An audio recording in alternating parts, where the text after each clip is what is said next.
employee is prohibited actually in sexually managed or harassed female employee. Male and female should be equally treated in their employment except when nature and or condition of the work does not allow the employee. Alright?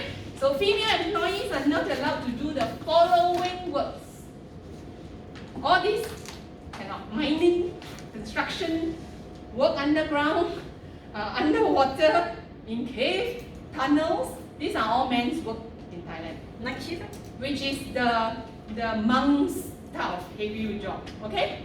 Night shift, depending. Oh. Okay?